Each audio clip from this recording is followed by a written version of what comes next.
ကဘာဝိပဿနာဆရာကြီးဥပုရင်ကအပြည်ပြည်ဆိုင်ရာဓမ္မဂီရီဝိပဿနာအဖွဲ့မြန်မာနိုင်ငံမိကိုရာကျမ်းကိုအနေနဲ့ကတော့10ရက်တရားပဲဓမ္မဒေသနာဒေါက်တာတော်ကြီးဝင်းမြန်မာပြန်ဤတသမနေ့ဓမ္မဒေသနာစာ306 309 308 Discord Data အပိုင်း1တရားအလုပ်ခွင်စကြတော့ပထမဆုံးသရဏဂုံ3ပါးကိုစောင့်တည်ခံယူခဲ့ပါတယ်ဗုဒ္ဓဓမ္မတန်ခါကိုကိုးကွယ်ရဟု၍ယုံကြည်စည်းကပ်ပါ၏လို့ခံယူခဲ့ကြပါတယ်ဗုဒ္ဓကိုစည်းကပ်တဲ့ဆိုရမှာမြတ်စွာဘုရားမှာကိန်းအောင်နေတဲ့ဂုဏ်တော်အကျင့်သိက္ခာအယီချင်းတို့ကိုစည်းကပ်တာဖြစ်ပါတယ်ဗုဒ္ဓဆိုတာကတော့တရားကိုမြင်သွားတဲ့ပုဂ္ဂိုလ်လို့အဓိပ္ပာယ်ရပါတယ်မြတ်စွာဘုရားတွေ့ရှိသွားတဲ့မြင်ရှိသွားတဲ့ရရှိသွားတဲ့တရားတို့ကိုစည်းကပ်တာဖြစ်ပါတယ်ရှင်ယောဂီတို့ခုလိုတရားဘက်မှာလာပြီးတရားကိုကျင့်သုံးကြတာဟာလေယောဂီတို့ကိုယ်တိုင်တရားကိုတွေးရှိသွားဖို့တရားကိုမြင်ရှိသွားဖို့ရရှိသွားဖို့ရာဖြစ်ပါတယ်မိမိကိုယ်တိုင်ပွားများပြီးရရှိမြင်ရှိသွားတဲ့တရားကသာလျှင်မိမိကိုယ်ွယ်ရာခိုလုံရာအားထားရာဖြစ်နိုင်ပါတယ်အကာအကွယ်ပေးနိုင်ပါတယ်ကုညီမဆပြီးစောင့်ရှောက်နိုင်မှာဖြစ်ပါတယ်တခြားပုဂ္ဂိုလ်တဦးတယောက်ပွားများထားရှိခဲ့တဲ့ရရှိထားခဲ့တဲ့ကျင့်ထားခဲ့တဲ့တရားဟာမိမိအတွက်လမ်းပြပေးနိုင်ရုံအားပေးနိုင်ရုံမျှသာဖြစ်ပါတယ်အထဒီပါဘိက္ခဝေဝိဟာရထအထတရဏအင်းညတရဏဓမ္မဒီပါဝိဟာရထဓမ္မတရဏအင်းညတရဏလို့မြတ်စွာဘုရားကဟောတော်မူခဲ့ပါတယ်ဘသူကိုမှမခိုးလုံးအားမထားပါနဲ့မိမိကိုယ်ကိုယ်သာခိုးလုံးမှာအားထားပါ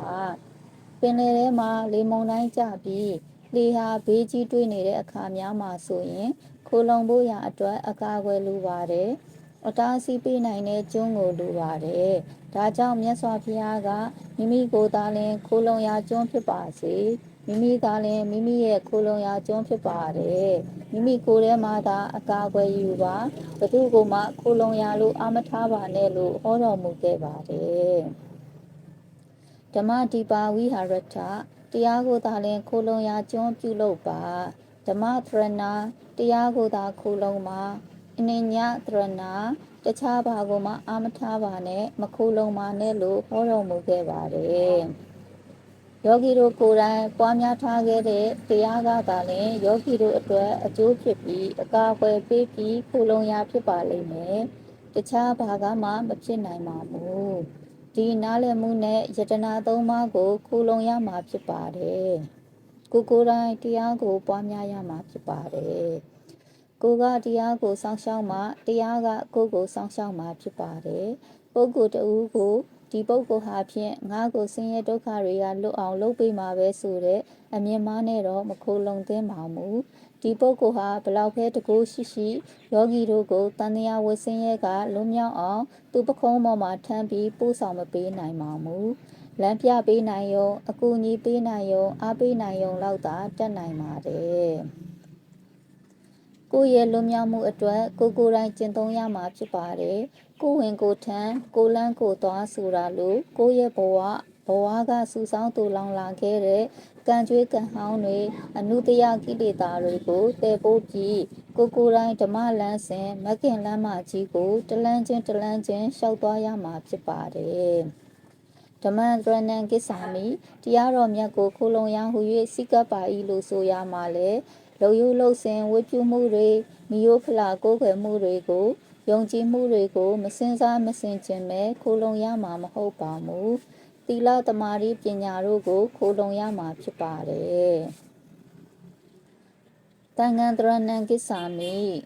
တန်ခါတော်ကိုခိုးလုံမှာဤဆိုရမှာလေဂိုင်းတစ်ခုကိုလူတစုကိုခိုးလုံရမှာမဟုတ်ပါဘူးဓမ္မလန်းစဉ်မဂ္ဂင်လမ်းကြောင်းကိုလျှောက်သွားပြီးမြင့်မြတ်သွားတဲ့ပုဂ္ဂိုလ်အထိုးထိပ်ကိုရောက်သွားပြီးဖြစ်တဲ့ပုဂ္ဂိုလ်ယဟန်ကိစ္စပြီးမြောက်သွားပြီးဖြစ်တဲ့ပုဂ္ဂိုလ်တွေကိုကြီးညိုအားကြပြီးတော့မိမိလည်းတရားလမ်းကြောင်းမြင့်မြတ်အောင်အခြေစိုက်ဖို့ရာဖြစ်ပါတယ်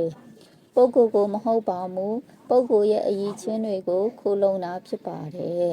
ယောဂီတို့နားလည်ရမှာကတော့မိမိတို့ကိုယ်တိုင်ပွားများထားတဲ့တရားကိုခိုးလုံရမှာဖြစ်ပါတယ်ဗုဒ္ဓဟာဓမ္မမရှိပဲဗုဒ္ဓမဖြစ်နိုင်ပါဘူးတန်ခါဟာလည်းဓမ္မမရှိပဲတန်ခါမဖြစ်နိုင်ပါဘူး ဓမ္မဟာလည်းကိုယ်တိုင်မပွားများမကျင့်သုံးရင်ဓမ္မမဖြစ်နိုင်ပါမူဒါရီတီတိဓမ္မောကျင့်သုံးခြင်းပွားများခြင်းကျင့်သုံးပွားများမှသာဓမ္မဖြစ်လာပါတယ်ဒီတော့မှတကယ်ကျေးဇူးကိုခံစားရပါတယ်အကွဲအကားအကူအညီလည်းပေးနိုင်ပါတယ်ဒါကြောင့်တရားကိုကိုယ်တိုင်ကျင့်ဖို့ရာအရေးကြီးပါတယ်ပြီးတော့တရားဟာယောဂီတို့ရဲ့ဘဝနေ့စဉ်နေရေးထိုင်ရေးတွေမှာအသုံးပြုဖို့ရာလည်းဖြစ်ပါတယ်အခုလိုတရားဘတ်တွေကိုလာရမှာတရားကိုနေ့စဉ်လုပ်ငန်းတွေလုပ်ကိုင်နေတဲ့ကိစ္စတွေထဲမှာဘလို့အသုံးပြုဖို့ရာဆိုတာကိုလည်းစဉ်းစားဖို့လေ့လာဖို့ဖြစ်ပါတယ်အပြည်ပြည်ဆိုင်ရာဓမ္မဂီရီဝိပဿနာအဖွဲ့မြန်မာနိုင်ငံဓမ္မပပတ္တဝိပဿနာရိပ်သာ post ကိုပြန်လည်ပူဇော်ခြင်းဖြစ်ပါတယ်ရှင်